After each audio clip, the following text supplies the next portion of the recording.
Today we're going to cook some chocolate chip cookies from the Cooking with Chocolate book. In a large bowl, mix your sugar and your butter until light and fluffy. In the same bowl, add your egg and vanilla extract and beat well.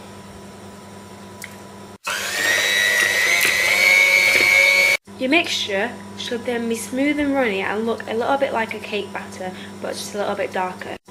Bit by bit, add your baking powder and plain flour into the mixture and carry on beating until a light dough is formed.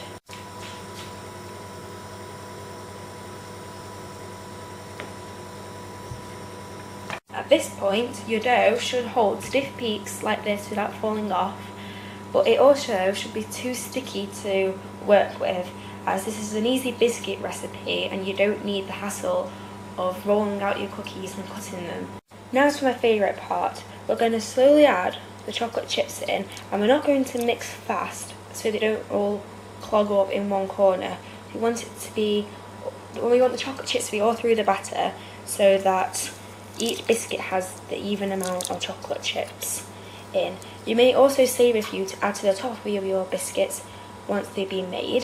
I've now mixed in the amount of chocolate chips that I've liked, but I've also saved just a few to decorate on the top before I put them in the oven. I'm going to use a tablespoon to measure out my mixture into the right size cookies I want.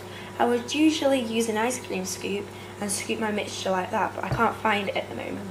So I'm going to individually place them on my parchment paper or baking paper so they all have the right amount of room to expand. I'm going to place them blobs just about that big and leave a few inches in between. Now these cookies, they don't have to be perfect, so they don't have to be all neat, because the idea is that it's kind of a rough look. I'm also going to add some of my chocolate chips that I saved. You may just stick them to the top just to give it a more fancy look when it expands and cooks.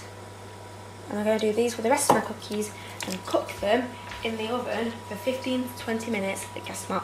So I didn't actually realise how much my biscuits were going to spread, but they're easily transferred from the lining paper onto the rack, but just more of a different shaped cookie than a circle. So it's my second try, it didn't work too much.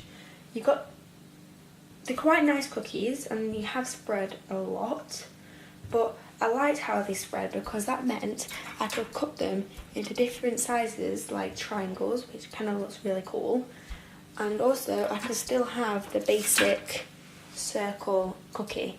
So once they're at the oven, transfer them onto your baking rack and just let them cook. I hope you've enjoyed watching these videos and you will tag me in your creations on Instagram at Take a Bite.